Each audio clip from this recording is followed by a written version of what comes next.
ये अधिक मास महात्म्य का अध्याय तथा भगवान के भक्तों के प्रेरक प्रसंग भी। इससे पहले की कथा सुनने के लिए आप सबका बहुत बहुत धन्यवाद। यदि आप हमारे चैनल पर नए हैं तो प्रतिदिन ऐसी ही पावन सनातन कथाएं सुनने के लिए चैनल को सब्सक्राइब अवश्य करें।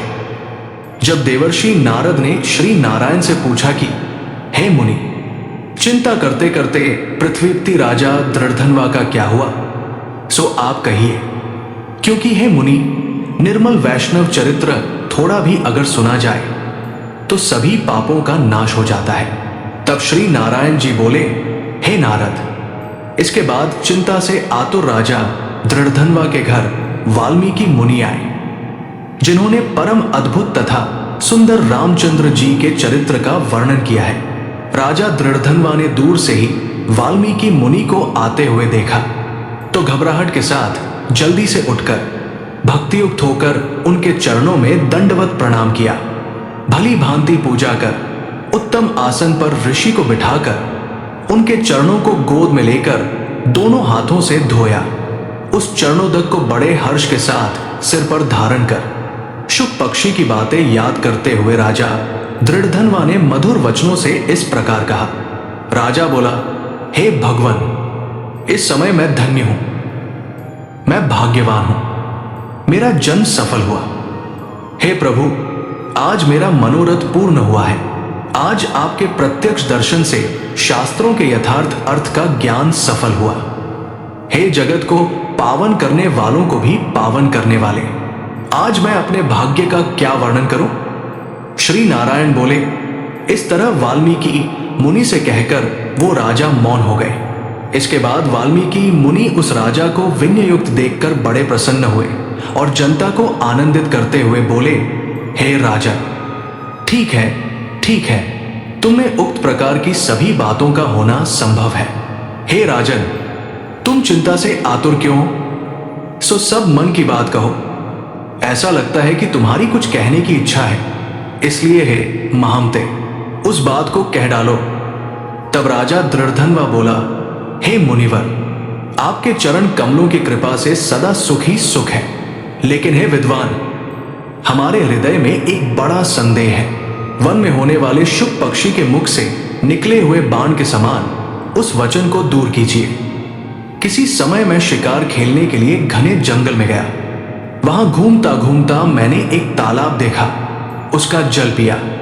बाद में थकावट दूर करने के लिए एक बड़े से वटवृक्ष के नीचे मैं बैठ गया।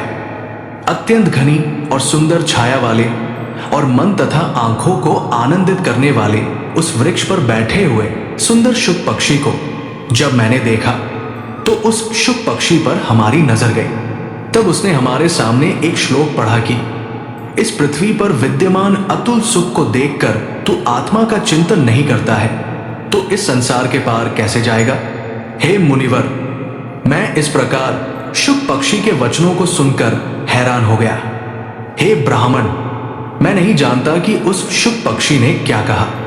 हमारे हृदय के इस संदेह को आप दूर करने के योग्य हैं। हमारा राज्य सुख तथा सुंदर 4 पुत्र, सुंदर पतिव्रता स्त्री, हाथी, घोड़ा, रथ, सेना, हे ब्राह्मण, ये सब अतुल समृद्धि इस समय हमें किस पुण्य से प्राप्त है, ये सब विचार कर संक्षेप में आप हमें बताइए। राजा दृढ़धनवा के वचनों को वाल्मीकि मुनि ने सुना।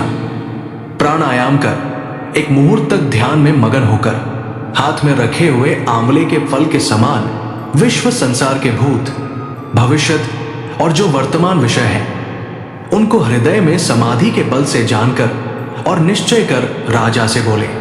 वाल्मीकि मुनि बोले, हे राजाओं में श्रेष्ठ, अपने पूर्व जन्म का चरित्र अब तुम सुनो। हे राजन, पूर्व जन्म में आप द्रविड़ देश में ताम्रपर्णी नदी के किनारे वास करने वाले सुदेव नाम के ब्राह्मण थे। धार्मिक, सत्यवादी, जो मिल जाए उतने में ही संतोष करने वाले, वेद अध्ययन में संपन्न तथा विष्णु भक्ति में परायण रहा करते थे। आपने अग्निहोत्र आदि यज्ञों के द्वारा भगवान श्री हरि को प्रसन्न किया। इस प्रकार रहते हुए जो तुम्हारी गुणवती पत्नी थी वो गौतम ऋषि की सुंदर कन्या गौतमी नाम से प्रसिद्ध थी। शंकर जी की सेवा में तत्पर पार्वती जी के समान वो तुम्हारी प्रेम से सेवा किया करती थी।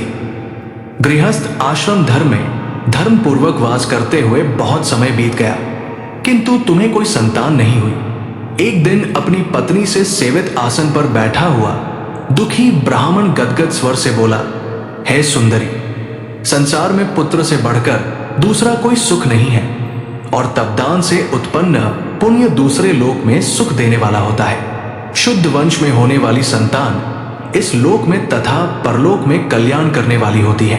उस श्रेष्ठ पुत्र के नाम मिलने से मेरा जीवन निष्फल है। ना तो मैंने पुत्र को प्यार किया और ना वेद पढ़ने के लिए सोने से जगाया, ना तो उसका विवाह किया, इसलिए मेरा जन्म तो व्यर्थ ही चला गया। अभी मेरी मृत्यु हो जाए, मेरे को अपनी आयु भी प्रिय नहीं है। इस प्रकार अपने प्रिय पति के वचनों को सुनकर उनकी पत्नी गौतमी बहुत उदास हो गई। बाद में धैर्य धारण करती हुई, प्रिय वचन बोलने में चतुर, प्रिय पति के प्रेम में मगन वो पत्नी अपने पति को समझाने के लिए इस प्रकार सुंदर वचनों में बोली, हे प्राणेश्वर, अब इस तरह तुच्छ वचनों को ना कहिए। आपके समान भगवत भक्त विद्वान लोग मोह को प्राप्त नहीं होते हैं। हे विभु, आप सत्य धर्म में तत्पर रहने वाले हो। आपने स्वर्ग को जीत लिया है। हे सुव्रत अर्थात है सुंदर व्रत करने वाले, आप जैसे ज्ञानी को पुत्रों से सुख की प्राप्ति कैसी, अर्थात ज्ञानी पुरुष पुत्रों से होने वाले सुख की इच्छा कभी नहीं करते। हे ब्राह्मण, पहले चित्रकेतु नामक राजा पुत्र शोक से संतप्त हुआ था। तब नारद जी और अंगिरा ऋषि के आने पर पुत्र शोक से मुक्त होकर संसार से उद्धार को प्राप्त हुआ। इसी प्रकार राजा अंग वैन नामक दुष्ट पुत्र होने के कारण रात के समय वन को चला गया। और इसी तरह हे स्वामिन, आपको भी संतान दुख देने वाली ही होगी। फिर भी हे तपोधन, अगर आपको सत्पुत्र की इच्छा है तो प्रसन्नता से जगत के नाथ, समस्त अर्थों के दाता श्री हरि भगवान की आराधना करें। हे ब्राह्मण, पहले सांख्याचार्य कर्दम ऋषि ने जिनकी आराधना कर पुत्र को प्राप्त किया, जो कि योगियों में श्रेष्ठ कपिल मुनि नाम से प्रसिद्ध हुआ। ब्राह्मण श्रेष्ठ इस प्रकार अपनी धर्म पत्नी के वचन सुनकर तथा निश्चय कर उस समय अपनी गौतमी स्त्री के साथ ताम्रपर्णी नदी के किनारे पर गया। वहां जाकर उस पवित्र तीर्थ में स्नान कर अत्यंत श्रेष्ठ तप करता रहा। 5-5 दिन के बाद सूखे पत्ते और जल का आहार करता था। इस प्रकार कठिन तप करते करते उस तपोनिधि सुदेव ब्राह्मण को 4000 वर्ष बीत गए। हे ब्राह्मण, उसकी इस कठिन तपस्या से तीनों लोक कांप उठे। भक्तवत्सल भगवान उस सुदेव ब्राह्मण की अत्यंत उग्र तपस्या को देखकर जल्दी से गरुड़ पर सवार होकर प्रकट हुए। श्री नारायण बोले, हे नारद, नवीन मेघ के समान जगत की रक्षा करने में समर्थ 4 भुजा वाले प्रसन्न मुख मुरारी को देखकर सुदेव शर्मा ब्राह्मण हर्ष के साथ मुकुंद भगवान को साष्टांग प्रणाम करता हुआ बोला। भगवान को प्रणाम करते हुए उसने जो कुछ भी कहा उसका वृतांत आप सभी अगले अध्याय में जरूर सुनिएगा। भविष्य की कथाओं से निरंतर जुड़े रहने के लिए मेरा आपसे निवेदन है कि कृपया अभी हमारे चैनल को सब्सक्राइब कर लें। अब आइए श्रवण करते हैं रविवार की व्रत कथा। प्राचीन काल में एक बुढ़िया थी। वो नियमित रूप से रविवार का व्रत करती थी। रविवार के दिन सूर्योदय से पूर्व उठकर बुढ़िया स्नानादि से निवृत्त होकर आंगन को गोबर से लीपकर स्वच्छ करती, तदोपरांत सूर्य भगवान की पूजा करती तथा कथा सुनकर सूर्य भगवान को भोग लगाकर दिन में एक समय भोजन करती। इसी तरह रविवार का व्रत करती। सूर्य भगवान की कृपा से बुढ़िया को किसी प्रकार की कोई चिंता व कष्ट नहीं था। उसका घर धन धान्य से भरा हुआ था। उस बुढ़िया को सुखी देख उसकी पड़ोसन उससे बहुत जलती। बुढ़िया रोजाना पड़ोसन के आंगन में बंधी गाय का गोबर लाती और अपना घर लीपती। शनिवार के दिन रात को पड़ोसन ने अपनी गाय को घर के भीतर बांध दिया ताकि बुढ़िया अपना घर न लीप सके। रविवार को गोबर न मिलने से बुढ़िया अपना आंगन नहीं लीप सकी। आंगन न लीप पाने के कारण उस बुढ़िया ने सूर्य भगवान को भोग भी नहीं लगाया और उस दिन स्वयं भी भोजन नहीं किया। सूर्यास्त होने पर बुढ़िया भूखी प्यासी सो गई। रात्रि में सूर्य भगवान ने उसे स्वप्न में दर्शन दिए और व्रत न करने तथा उन्हें भोग न लगाने का कारण पूछा। बुढ़िया ने बहुत ही करुण स्वर में पड़ोसन के द्वारा घर के अंदर गाय बांधने और गोबर न मिल पाने की बात बोली। सूर्य भगवान ने अपनी अनन्य भक्त बुढ़िया की परेशानी का कारण जानकर उसके सब दुख दूर करते हुए कहा, हे माता, तुम प्रत्येक रविवार को मेरी पूजा और व्रत करती हो। मैं तुमसे अति प्रसन्न हूं और तुम्हें ऐसी गाय प्रदान करता हूं जो तुम्हारे घर आंगन को धन धान्य से भर देगी। तुम्हारी सभी मनोकामनाएं पूरी होगी। स्वप्न में उस बुढ़िया को ऐसा वरदान देकर सूर्य भगवान अंतर्ध्यान हो गए। प्रातःकाल सूर्योदय से पूर्व उस बुढ़िया की आंख खुली तो वो अपने घर के आंगन में सुंदर गाय और बछड़े को देखकर हैरान हो गई। गाय को आंगन में बांधकर उसने जल्दी से उसे चारा लाकर खिलाया। पड़ोसन ने उस बुढ़िया के आंगन में बंधी सुंदर गाय और बछड़े को देखा तो वो उससे और अधिक जलने लगी। तभी गाय ने सोने का गोबर किया। गोबर को देखते ही पड़ोसन की आंखें फट गई। पड़ोसन ने उस बुढ़िया को आसपास न पाकर तुरंत उस गोबर को उठाया और अपने घर ले गए तथा अपनी गाय का गोबर वहां रखाई। सोने के गोबर से पड़ोसन कुछ ही दिनों में धनवान हो गई। गाय प्रतिदिन सूर्योदय से पूर्व सोने का गोबर करती और बुढ़िया के उठने के पहले ही पड़ोसन उस गोबर को उठाकर ले जाती। बहुत दिनों तक बुढ़िया को सोने के गोबर के बारे में कुछ पता ही नहीं चला। बुढ़िया पहले की तरह हर रविवार को भगवान सूर्यदेव का व्रत करती रही और कथा सुनती रही। सूर्य भगवान को जब पड़ोसन की चालाकी का पता चला तो उन्होंने एक दिन तेज आंधी चलाई। आंधी का प्रकोप देखकर बुढ़िया ने अपनी गाय को घर के भीतर बांध दिया। अब पड़ोसन सोने का गोबर न ले जा सकी। सुबह उठकर बुढ़िया ने सोने का गोबर देखा तो उसे बहुत आश्चर्य हुआ। उस दिन के बाद बुढ़िया गाय को घर के भीतर बांधने लगी। सोने के गोबर से कुछ ही दिनों में वो बुढ़िया बहुत धनी हो गई। बुढ़िया के धनी होने से पड़ोसन और बुरी तरह जल भुनकर राख हो गई। अब की बार उसने अपने पति को नगर के राजा के पास भेजा और बुढ़िया के पास सोने का गोबर देने वाली गाय के बारे में बताया। राजा ने अपने सैनिक भेजकर बुढ़िया की गाय लाने का आदेश दे दिया। सैनिक बुढ़िया के घर पहुंचे। उस समय बुढ़िया सूर्य भगवान को भोग लगाकर स्वयं भोजन ग्रहण करने वाली थी। राजा के सैनिक जबरदस्ती गाय और बछड़े को महल की ओर ले चले। बुढ़िया ने प्रार्थना की, बहुत रोई चिल्लाई, लेकिन राजा के सैनिक नहीं माने। गाय व बछड़े के चले जाने से बुढ़िया को बहुत दुख हुआ। उस दिन उसने कुछ नहीं खाया और भूखी प्यासी सारी रात सूर्य भगवान से गाय व बछड़े को लौटाने के लिए प्रार्थना करती रही। गाय देखकर राजा बहुत खुश हुआ। सुबह जब राजा ने सोने का गोबर देखा तो उसके आश्चर्य का ठिकाना न रहा। उधर सूर्य भगवान को भूखी प्यासी बुढ़िया को इस तरह प्रार्थना करते देख उस पर बहुत दया आई। उसी रात सूर्य भगवान ने राजा को स्वप्न में कहा, राजन, बुढ़िया की गाय व बछड़ा तुरंत लौटा दो, नहीं तो तुम पर विपत्तियों का पहाड़ टूट पड़ेगा। तुम्हारे राज्य में भूकंप आएगा, तुम्हारा महल नष्ट हो जाएगा। सूर्य भगवान के स्वप्न से बुरी तरह भयभीत राजा ने प्रात उठते ही गाय और बछड़ा बुढ़िया को लौटा दिया। राजा ने अपनी तरफ से भी बहुत सा धन देकर बुढ़िया से अपनी गलती के लिए क्षमा मांगी। राजा ने पड़ोसन और उसके पति को उनकी इस दुष्टता के लिए दंड भी दिया। इसके बाद राजा ने राज्य में घोषणा करवाई कि सभी स्त्री पुरुष रविवार का व्रत करें।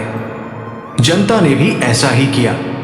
रविवार का व्रत करने से सभी लोगों के घर धन धान्य से भर गए, चारों ओर खुशहाली छा गई। सभी लोगों के शारीरिक कष्ट दूर हो गए, संतान स्त्रियों की गोद भर गई। राज्य में सभी स्त्री पुरुष सुखी जीवन यापन करने लगे। प्रिय श्रोताओं, अब आपको सुनाते हैं भक्त पद्मनाभ जी की कथा। प्राचीन काल की बात है। आजकल जहां पर श्री बालाजी का मंदिर है, वहां से थोड़ी दूर एक चक्र पुष्करणी नाम का तीर्थ था। उसी के तट पर श्रीवत्स गोत्रीय पद्मनाभ नाम के ब्राह्मण निवास करते थे। उनके पास कोई संग्रह नहीं था, ना कोई परिग्रह था। भगवान के नाम का जप, उन्हीं का स्मरण, उन्हीं का चिंतन, यही बस उनके जीवन का व्रत था। इंद्रियां उनके वश में थी। हृदय में दीन दुखियों के प्रति दया भाव था। सत्य से प्रेम, विषयों के प्रति उपेक्षा तथा संपूर्ण प्राणियों में आत्मभाव, यही उनका जीवन था। अपने सुख दुख की उन्हें कभी कोई परवाह नहीं होती थी, परंतु दूसरे के दुख की कल्पना मात्र से ही उनका हृदय द्रवीभूत हो जाता था। कभी वे सूखे पत्ते खा लेते थे, तो कभी जल पर ही निर्वाह कर लेते, और कभी कभी तो भगवान के ध्यान में इतने तन्मय हो जाते थे कि शरीर तक की सुधि नहीं रहती थी कि खाएं पिए कौन। परंतु ये सब तो बाहर की बात थी। उनका हृदय भगवान के लिए छटता रहा था।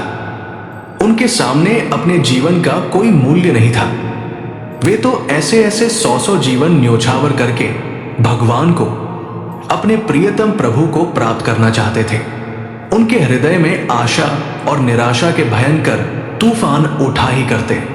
कभी वे सोचने लगते कि भगवान बड़े दयालु हैं, वे अवश्य ही मुझे मिलेंगे और मैं उनके चरणों में लौट जाऊंगा, अपने प्रेमाश्रुओं से उनके चरण भिगो दूंगा, और फिर वे अपने करकमलों से मुझे उठाकर अपने हृदय से लगा लेंगे, मेरे सिर पर अपना हाथ रखेंगे, मुझे अपना कहकर स्वीकार करेंगे, और मैं आनंद के समुद्र में डूबता उतराता होऊंगा।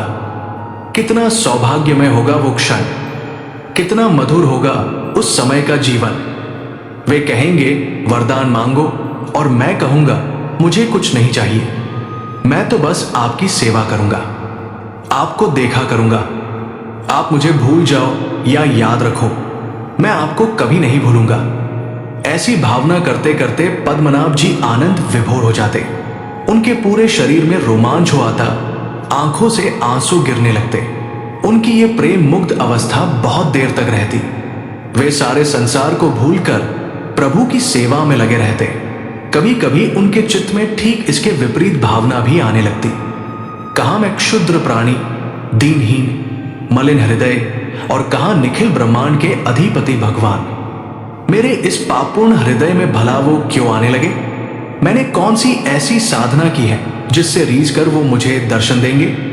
ना कोई जप, ना तप, ना व्रत, ना समाधि। जिस हृदय से उनका चिंतन करना चाहिए, उससे संसार का चिंतन। ये तो अपराध है, इसका दंड मिलना चाहिए। मैं दुख की ज्वाला में झुलस रहा हूं, विषयों के लिए भटक रहा हूं संसार में, फिर भी भगवत प्राप्ति की आशा, ये मेरी दुराशा नहीं है तो क्या है? शरीर के लिए कितना चिंतित हो जाता हूं, विषयों के लिए कितनी उत्सुकता आ जाती है मेरे हृदय में, संसार के लिए कितनी बार रो चुका हूं मैं, भगवान के लिए मेरी आंखों से आंसू की 2 बूंद तक नहीं आती। कैसी विडंबना है, कैसा परांगमुख जीवन है। क्या यही जीवन भगवत प्राप्ति के योग्य है? इसका तो विनाश ही उचित और श्रेयस्कर है। यही सब सोचते सोचते फिर उनके हृदय में इतनी वेदना होती कि ऐसा लगता मानो अब उनका हृदय पीड़ा से फट जाएगा। और कई बार तो ये निराशा इतनी बढ़ जाती कि उन्हें अपना जीवन भार रूप हो जाता। कभी कभी वे मूर्छित हो जाते और मूर्छित अवस्था में ही पुकारने लगते, हे प्रभु, हे स्वामी, हे पुरुषोत्तम, क्या तुम मुझे अपना दर्शन नहीं दोगे? क्या इसी तरह रोते रोते, बिलखते बिलखते मर जाना ही मेरे भाग्य में बधा है? मैं मृत्यु से नहीं डरता, इस नीच जन्म का अंत हो जाए यही अच्छा है, परंतु मैं आपको देख नहीं पाऊंगा। न जाने कितने जन्मों के बाद आपके दर्शन हो सकेंगे। मेरी ये करुण पुकार क्या आपके विश्वव्यापी कानों तक नहीं पहुंचती भगवान? अपना लो प्रभु, मेरी ओर ना देखकर अपनी ओर देखो। इस प्रकार प्रार्थना करते करते वे चेतना शून्य हो जाते और उनका शरीर घंटों तक यूं ही पड़ा रहता। लोग कहते हैं कि भगवान के लिए तप करो, परंतु तप का अर्थ क्या है, इस पर विचार नहीं करते। जेठ की दोपहरी में जब सूर्य 12 कला से तप रहे हों, पंचाग्नि अथवा 84 अग्नि के बीच में बैठना अथवा घोर सर्दी में पानी में खड़े रहना, तप की केवल इतनी ही व्याख्या नहीं है। का अर्थ है अपने किए हुए प्रमाद के लिए पश्चाताप, अपने जीवन की गिरी हुई स्थिति से असंतोष और भगवान के विरह की वो ज्वाला जो जीवन की संपूर्ण कलुषताओं को जलाकर उसे सोने की तरह चमका दे। वास्तव में यही तप का सच्चा अर्थ है। यही ताप देव दुर्लभ तप है। पद्मनाभ जी का जीवन इसी तपस्या से परिपूर्ण था और वे सच्चे अर्थ में तपस्वी थे। एक दिन उनकी ये तपस्या पराकाष्ठा को पहुंच गई। उन्होंने सच्चे हृदय से संपूर्ण शक्ति से भगवान से प्रार्थना की, हे प्रभु, अब मुझे और अधिक मत तरसाओ। आपके दर्शनों की आशा में अब और कितने दिनों तक मैं जीवित रहूंगा। एक एक पल कल्प के समान बीत रहा है। मेरा संसार सोना दिखता है और मेरा ये दग्ध जीवन, ये प्रभुहीन जीवन विष से भी कड़वा मालूम हो रहा है। ये आंखें भला किस काम की, जिन्होंने आज तक आपके दर्शन नहीं किए, अब इनका तो फूट जाना ही अच्छा है। यदि इस जीवन में आप मुझे नहीं मिल सकते तो इसे नष्ट कर दो। मुझे स्त्री, पुत्र, धन, जन, लोक परलोक कुछ भी नहीं चाहिए। मुझे तो हे प्रभु बस आपका और आपका दर्शन चाहिए, आपकी सेवा चाहिए। एक बार आप मुझे अपना स्वीकार कर लो, बस इतना ही चाहिए। गज, ग्राह, गणिका और गीत पर जैसी आपने कृपा की, क्या मैं उसका पात्र नहीं हूं प्रभु? आप तो बड़े कृपालु हो, कृपा परवश हो। कृपालुता ही तो आपका विरध है। मेरे ऊपर भी अपनी कृपा की एक किरण तो डालो प्रभु। इस तरह प्रार्थना करते करते पद्मनाभ जी भगवान की अहेतुकी कृपा के स्मरण में तन्मय हो गए। अब भगवान के धैर्य की भी एक सीमा है। वे अपने प्रेमियों से, अपने भक्तों से भला कब तक छिप सकते हैं? एक ना एक समय तो उन्हें सामने आना ही है। वे तो सर्वदा सब जगह सबके पास ही रहते हैं, बस केवल प्रकट होने तक का अवसर ढूंढा करते हैं। और जब देखते हैं कि अब मेरे प्रकट हुए बिना काम नहीं चल सकता, तब उसी क्षण प्रकट हो जाते हैं। वे तो पद्मनाभ जी के पास पहले से ही थे। उनके तप, उत्कंठा और प्रार्थना को देखकर मुग्ध हो रहे थे। जब उनकी अवधि पूरी हो गई, तब वे पद्मनाभ ब्राह्मण के सम्मुख प्रकट हो गए। सारा स्थान भगवान की दिव्य अंग ज्योति से जगमगा उठा। पद्मनाभ जी की पलकें उस प्रकाश को रोक नहीं सकी और उनकी आंखें बलपूर्वक खुल गई। सहस्र सहस्र सूर्यों के समान दिव्य प्रकाश और उसके भीतर शंख, चक्र, गदा, पद्म धारी चतुर्भुज भगवान। हृदय शीतल हो गया उनका। आंखें निर्निमेष होकर रूपर्स का पान करने लगी। पद्मनाभ जी का संपूर्ण हृदय उन्मुक्त होकर भगवान के कृपापूर्ण नेत्रों से बरसती हुई प्रेम धारा में डूबने उतराने लगा। जन जन की अभिलाषा पूरी हो गई। कुछ कहा ही नहीं जाता था। भगवान ने एकाएक ऐसे अनुग्रह की वर्षा की कि वे चकित, स्तंभित रह गए। और भगवान, वे तो केवल मुस्कुरा रहे थे।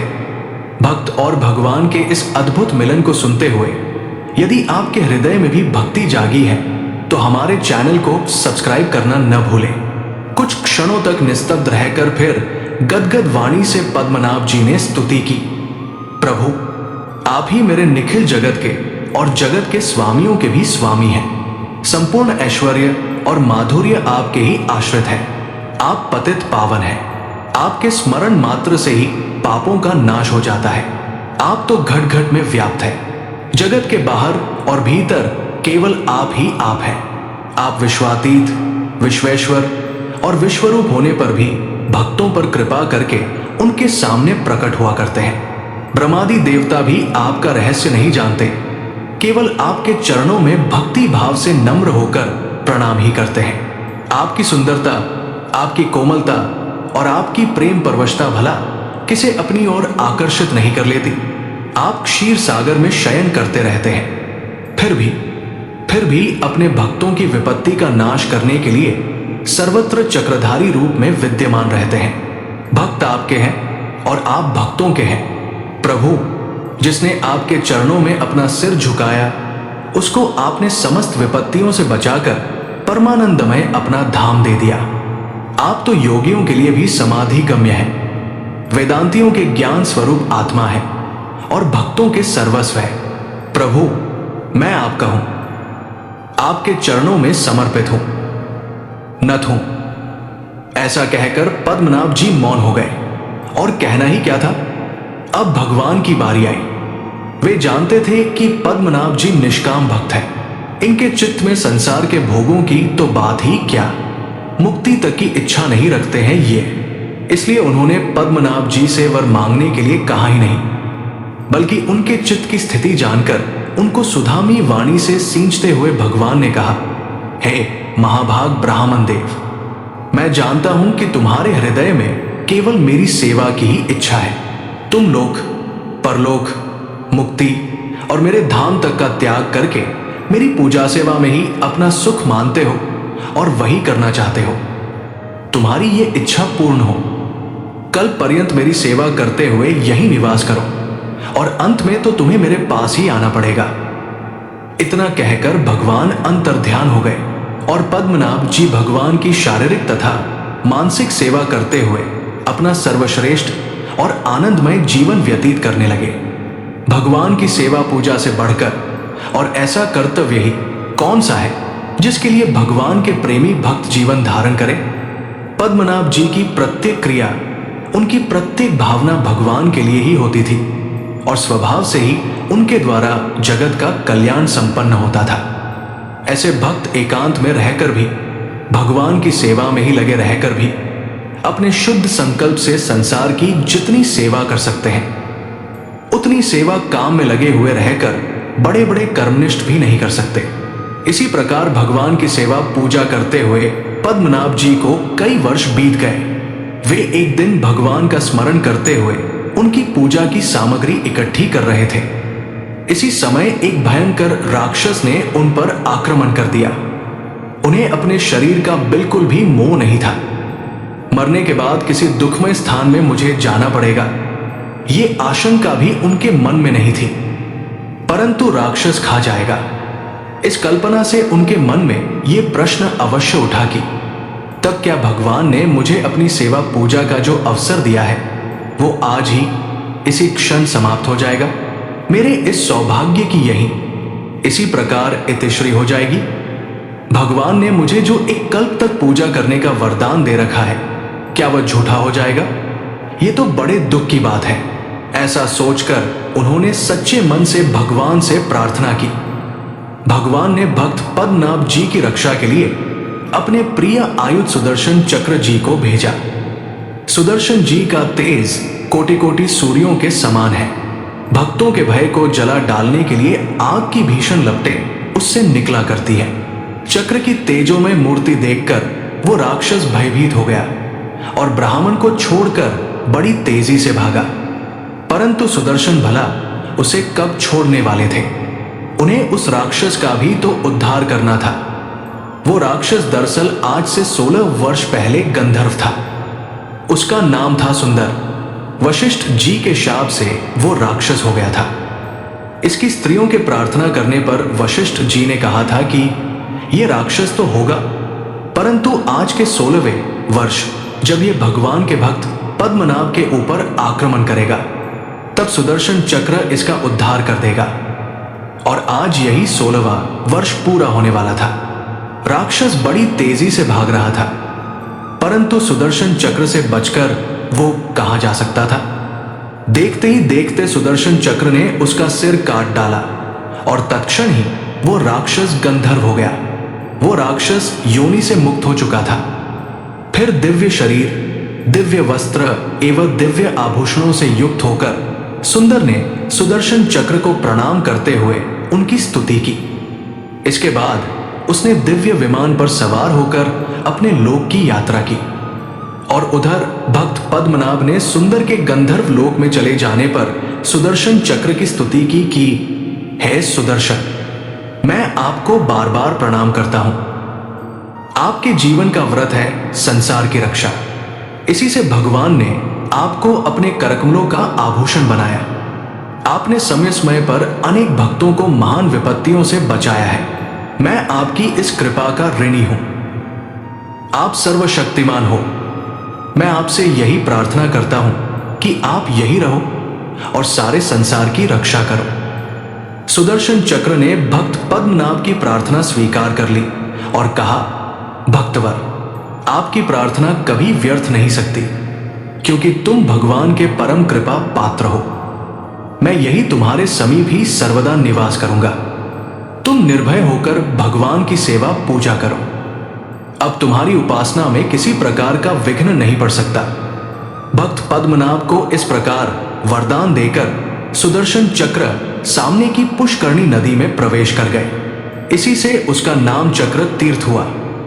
भगवान की कृपा का प्रत्यक्ष अनुभव करके भक्त पद्मनाभ जी का हृदय प्रेम और आनंद से भर गया। वे और भी तन्मयता तथा तत्परता से भगवान की सेवा करते हुए अपना जीवन व्यतीत करने लगे। ऐसे प्रेमी भक्तों का जीवन ही धन्य है, क्योंकि वे पल पल पर और पग पग पर भगवान की अनंत कृपा का अनुभव करके मस्त रहा करते हैं। अब आइए श्रवण करते हैं भगवान विष्णु के एक बहुत ही महान भक्त देवदत्त का प्रसंग। ये उस अत्यंत प्राचीन कालखंड की एक अत्यंत मार्मिक, हृदय स्पर्शी और अलौकिक कथा है, जब आर्यावर्त की पावन भूमि पर सनातन धर्म, सत्य और ईश्वर भक्ति की अविरल धारा जनवरी से जनवरी के हृदय में निरंतर बहा करती थी। पुराणों के स्वर्णमयी पृष्ठों में अंकित अनेकों कथाओं के समान ये भी एक ऐसे परम वैष्णव की गाथा है, जिसके त्याग, धैर्य और संपूर्ण समर्पण ने साक्षात वैकुंठनाथ भगवान श्रीहरि को भी पृथ्वी पर उतरने के लिए विवश कर दिया था। पुण्य सलिला भागीरथी के सुरम्य तट पर विष्णुपुर नामक एक अत्यंत शांत और धर्मपरायण ग्राम बसा हुआ था। इसी ग्राम के एक छोर पर देवदत्त नाम का एक अत्यंत निर्धन किंतु परम सात्विक ब्राह्मण निवास करता था। देवदत्त के पास भौतिक संपदा और धन धान्य के नाम पर केवल एक छोटी सी जर्जर कुटिया थी, जिसकी छत से वर्षा ऋतु में निरंतर जल टपकता था। उसके आंगन में लहलहाता एक हरा भरा तुलसी का पौधा था, जो उसकी दिनचर्या का केंद्र था, और उसके हृदय में भगवान श्रीहरि विष्णु के प्रति अथाह, अटूट और निष्काम प्रेम की अविरल गंगा बहती थी। देवदत्त का समग्र जीवन वैराग्य, संतोष और तपस्या का एक जीवंत उदाहरण था। वो प्रतिदिन ब्रह्मा मुहूर्त में, जब आकाश में तारे टिमटिमा रहे होते और प्रकृति गहन निद्रा में होती, अपनी शैया त्याग देता। भागीरथी के अत्यंत शीतल जल में स्नान करने के पश्चात वो अपने मस्तक, कंठ और भुजाओं पर गोपी चंदन का ऊर्ध्व पुंड्र तिलक धारण करता। गले में तुलसी की पवित्र माला पहने देवदत्त जब अपने कुश के आसन पर विराजमान होकर आंखें मूंदता, तो उसे बाह्य संसार का तनिक भी भान नहीं रहता था। ओम नमो भगवते वासुदेवाय का अजस्र और अखंड जाप उसके श्वास श्वास में बस चुका था। चाहे कितनी भी भीषण सर्दी हो, चिलचिलाती धूप शरीर को झुलसा रही हो, या मूसलाधार वर्षा हो रही हो, देवदत्त का पूजानियम कभी भंग नहीं होता था। वो प्रत्येक एकादशी का अत्यंत कठोर और निष्ठापूर्ण निर्जला व्रत रखता था। दशमी की रात्रि से लेकर द्वादशी के सूर्योदय तक अन्न का एक दाना तो दूर, जल की एक बूंद भी उसके कंठ से नीचे नहीं उतरती थी। उसकी पत्नी सुशीला भी उसी के समान परम पतिव्रता और अगाध विष्णु भक्त थी। दोनों पति पत्नी भिक्षाटन से जो कुछ भी रूखा सूखा प्राप्त करते, उसी में भगवान शालिग्राम का भोग लगाकर उसे महाप्रसाद मानकर अत्यंत हर्ष के साथ ग्रहण करते थे। उनके मुखमंडल पर सदैव एक अलौकिक संतोष, ईश्वरीय तेज और असीम शांति विद्यमान रहती थी, जो बड़े बड़े चक्रवर्ती सम्राटों के चेहरों पर भी दुर्लभ थी। देवदत्त की ये निश्चल, निष्काम और अहेतु की भक्ति स्वर्ग में देवताओं को भी आश्चर्यचकित कर देती थी। परंतु विधाता का विधान और भगवान की लीला अत्यंत गूढ़ तथा रहस्यमयी होती है। सच्ची भक्ति की परीक्षा भी उतनी ही कठोर होती है जितना सुवर्ण को भट्टी की प्रचंड अग्नि में तपाया जाता है, ताकि उसकी चमक और निखर सके। एक बार विष्णुपुर ग्राम और उसके आसपास के पूरे राज्य में भयंकर अकाल पड़ा। वर्षा के देवता देवराज इंद्र जैसे उस भूमि से रुष्ट हो गए। नदियां सूखकर दरारें पड़ने लगी, लहलहाते खेत बंजर हो गए, वृक्षों के पत्ते झुलस कर गिर गए और धरती प्यास से त्राही त्राही कर उठी। चारों ओर हाहाकार मच गया। लोग अन्न के एक एक दाने और जल की एक एक बूंद के लिए तरसने लगे। पशु पक्षी जल के अभाव में तड़प तड़प कर प्राण त्यागने लगे।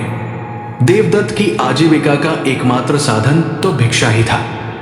किंतु जब पूरे गांव में ही भयंकर अन्न का अभाव हो गया तो उसे भिक्षा कौन देता। भिक्षाटन पर जाने पर उसे केवल निराशा और तिरस्कार ही हाथ लगता। कई बार तो लोग क्रोध में आकर उसे अपशब्द भी कह देते थे। धीरे धीरे परिस्थितियां अत्यंत विकट और हृदय विदारक हो गई। देवदत्त और सुशीला को कई कई दिनों तक भूखा रहना पड़ता। इसी दारुण संकट के बीच गांव के क्रूर, नास्तिक और धनवान जमींदार ने अपनी सत्ता का दुरुपयोग करते हुए निर्धन ग्रामीणों का शोषण आरंभ कर दिया। उस जमींदार ने देवदत्त की वो छोटी सी भूमि और जर्जर कुटिया भी ऋण के बहाने अपने अधीन कर ली और उस परम विष्णु भक्त को उसकी बीमार और क्षुधा से जर्जर पत्नी के साथ गांव से धक्के मारकर बाहर निकाल दिया।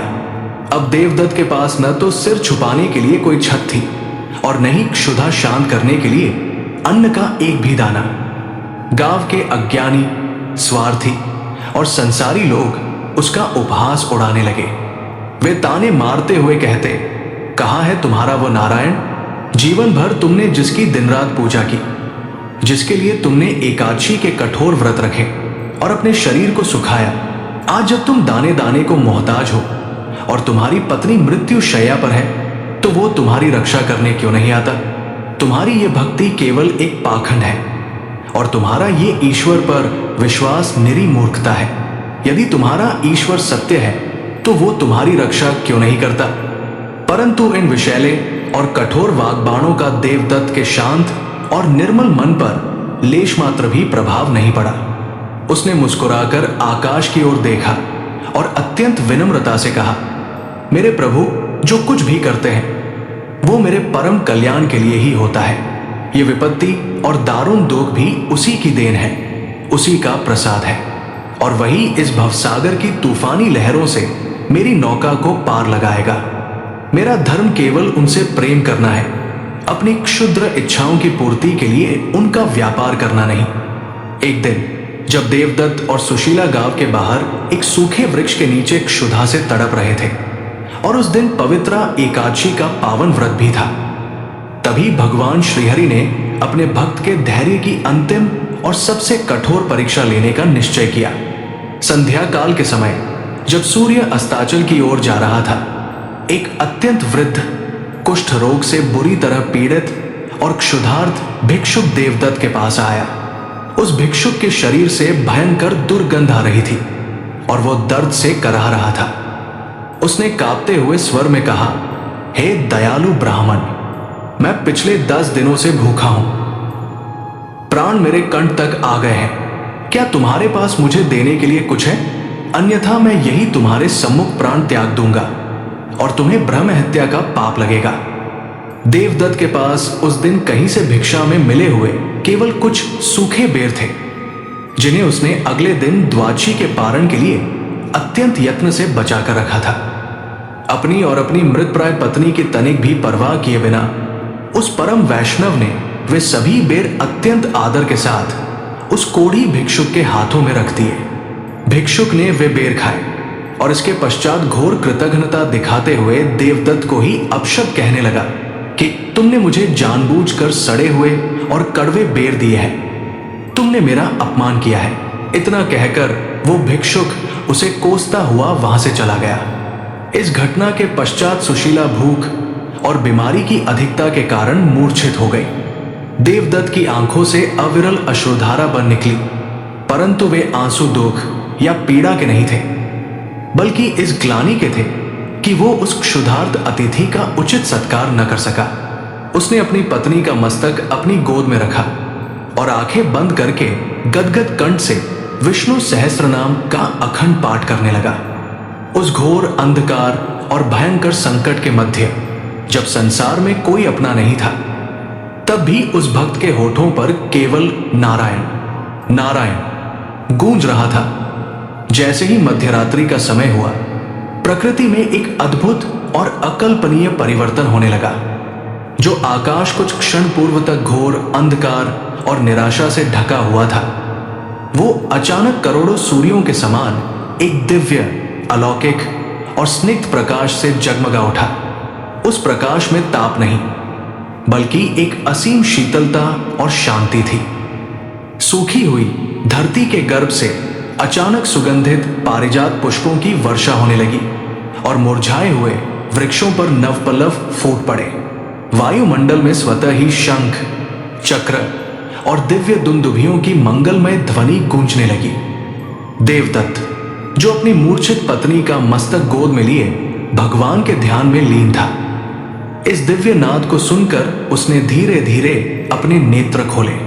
उसके सम्मुख जो दृश्य था, उसे देखकर देवदत्त की वाणी मूक हो गई और शरीर रोमांचित हो उठा। जिस कोढ़ी भिक्षुक को उसने अपने पारण के बेर खिलाए थे, उसी के स्थान पर साक्षात अखिल ब्रह्मांड नायक, वैकुंठ अधिपति भगवान श्रीहरि विष्णु अपने चतुर्भुज रूप में प्रकट थे। भगवान का स्वरूप अवर्णनीय था। उनके श्रीअंगों की कांति नीलमणि के समान दमक रही थी। मस्तक पर कौस्तुभ मणि जटित स्वर्ण मुकुट सुशोभित था। वक्ष स्थल पर श्रीवत्स का चिन्ह और भृगु ऋषि के चरण का चिन्ह अंकित था। गले में वैजयंती माला और वनमाला झूल रही थी। उनके चारों हाथों में क्रमशः 5 जन्य शंख, सुदर्शन चक्र, कौमोद की गदा और प्रफुल्लित पद्म विराजमान थे। भगवान के नेत्र खिले हुए कमल दल के समान विशाल और करुणा से परिपूर्ण थे। उनके होठों पर एक अत्यंत मधुर और मोहक मुस्कान थी। भगवान के श्रीअंगों से ऐसी दिव्य सुगंध आ रही थी जो तीनों लोकों को सुरभित कर रही थी। उनके कानों में मकर कुंडल झिलमिला रहे थे और पीतांबर की चमक करोड़ों बिजलियों को मात दे रही थी। भगवान नारायण की इस अप्रतिम और दिव्य छटा को देखकर देवदत्त सुध बुध खो बैठा। वो उठकर भगवान के श्री चरणों में गिर पड़ा और उसके नेत्रों से अविरल प्रेमाश्रुओं की धारा बहने लगी। उसके कंठ से केवल हे नाथ, हे दीनानाथ, हे कृपानिधान, त्राहिमाम शरणागतम ही निकल पा रहा था। भगवान विष्णु ने अत्यंत वात्सल्य और प्रेम के साथ अपने भक्त को उठाया और उसे अपने हृदय से लगा लिया। भगवान के स्पर्श मात्र से ही देवदत्त की सारी थकान, क्षुधा, वृद्धावस्था और पीड़ा क्षण भर में विलुप्त हो गई। उसी क्षण मूर्छित सुशीला भी चेतना में आ गई और भगवान के दर्शन पाकर कृतार्थ हो गई। सुशीला का रोगग्रस्त और क्षीण शरीर भगवान की करुणा दृष्टि पड़ते ही शुद्ध सुवर्ण के समान दमकने लगा और वो पूर्णतः स्वस्थ एवं यौवनवान हो गई। भगवान विष्णु ने मेघ के समान गंभीर किंतु अत्यंत मधुर और अमृतमयी स्वर में कहा, हे देवदत्त, हे मेरे परम प्रिय भक्त, मैं तुम्हारी अनन्य और निष्काम भक्ति से अत्यंत प्रसन्न हूं। तुमने घोर संकट, भयंकर अपमान, दरिद्रता और मृत्यु तुल्य कष्ट सहकर भी मेरे प्रति अपना विश्वास तनिक भी डगमगाने नहीं दिया। जब सारा संसार तुम्हारा उपहास कर रहा था, तब भी तुमने केवल मुझे ही अपना सर्वस्व माना। जो कोढ़ी भिक्षुक तुम्हारे पास आया था, वो कोई और नहीं अपितु तुम्हारे अगाध धैर्य, त्याग और प्रेम की परीक्षा लेने के लिए स्वयं मैं ही था। तुमने अपनी क्षुधा की चिंता न करते हुए मुझे जो सूखे बेर खिलाए हैं, वे मुझे वैकुंठ में प्राप्त होने वाले 56 भोगों और अमृत से भी अधिक तृप्त कर गए हैं। तुम्हारी इस निस्वार्थ सेवा, दृढ़ संकल्प और शरणागति ने मुझे पूर्ण रूप से तुम्हारे अधीन कर लिया है। संसार के अज्ञानी लोग ये नहीं जानते कि जो भक्त अपने सर्वस्व का त्याग करके केवल मेरे नाम का आश्रय लेता है, उसके योगक्षेम का वहन मैं स्वयं करता हूं। एकादशी का व्रत और तुलसी की सेवा कभी निष्फल नहीं जाती। इतना कहते ही भगवान ने अपना अभय हस्त उठाकर देवदत्त और सुशीला को आशीर्वाद दिया। उसी क्षण एक अभूतपूर्व चमत्कार हुआ। गांव के बाहर की वो सूखी और बंजर भूमि एक अत्यंत सुंदर और समृद्ध आश्रम में परिवर्तित हो गई। वहां एक विशाल और भव्य भवन, कामधेनु गायों से भरी गौशाला और कभी न समाप्त होने वाले अन्नधन के भंडार स्वतः उत्पन्न हो गए, जो क्रूर जमींदार और गांव वाले देवदत्त का उपहास करते थे। वे इस दिव्य चमत्कार और भगवान के प्राकट्य को देखकर भयभीत और चकित रह गए। उनका अहंकार चूर चूर हो गया। उन्हें अपनी भयंकर भूल का पश्चाताप हुआ और वे सभी रोते हुए दौड़कर देवदत्त के चरणों में गिर पड़े तथा अपने अपराधों के लिए क्षमा याचना करने लगे। देवदत्त के हृदय में किसी के प्रति कोई द्वेष या क्रोध नहीं था। उसने अत्यंत विनम्रता से सभी को क्षमा कर दिया और उन्हें भगवान की भक्ति का मार्ग दिखाया। अंत में भगवान विष्णु ने संपूर्ण संसार को ये शाश्वत और युगों तक स्मरण रहने वाला संदेश दिया, जो मनुष्य सुख दुख, निंदा स्तुति, मान अपमान और संपत्ति विपत्ति में समान भाव से रहकर केवल मेरे आश्रित रहता है, वो मुझे मेरे प्राणों से भी अधिक प्रिय है। सच्ची श्रद्धा, एकादशी का व्रत, तुलसी की पूजा और निष्काम भक्ति कभी व्यर्थ नहीं जाती। मैं अपने भक्तों की रक्षा के लिए सदैव उनके साथ एक अदृश्य कवच और छाया की भांति उपस्थित रहता हूं। ये उद्घोष कर भगवान विष्णु अंतर्धान हो गए, किंतु उनकी वो अलौकिक छवि देवदत्त के हृदय में सदा के लिए अंकित हो गई। देवदत्त और सुशीला ने अपना शेष जीवन धर्म की स्थापना, परोपकार और भगवान की अहेतु की भक्ति में व्यतीत किया। अंतकाल में वे दोनों भगवान के दिव्य गरुड़ विमान में बैठकर सायुज्य मुक्ति को प्राप्त हुए और परमधाम वैकुंठ चले गए। इस प्रकार उस परम भक्त की ये मार्मिक कथा युगों युगों तक संसार के अंधकार में भक्ति, आशा और अटूट विश्वास का दिव्य प्रकाश फैलाती रही। तो प्रिय श्रोताओं, ये था आज का प्रसंग। सभी प्रेम से बोलिए भक्त पद्मनाभ जी की जय। अंत में आप सभी से एक बार फिर विनम्र अनुरोध है कि हमारे चैनल को सब्सक्राइब करके सनातन धर्म की कथाओं की इस सुंदर यात्रा का हिस्सा बने।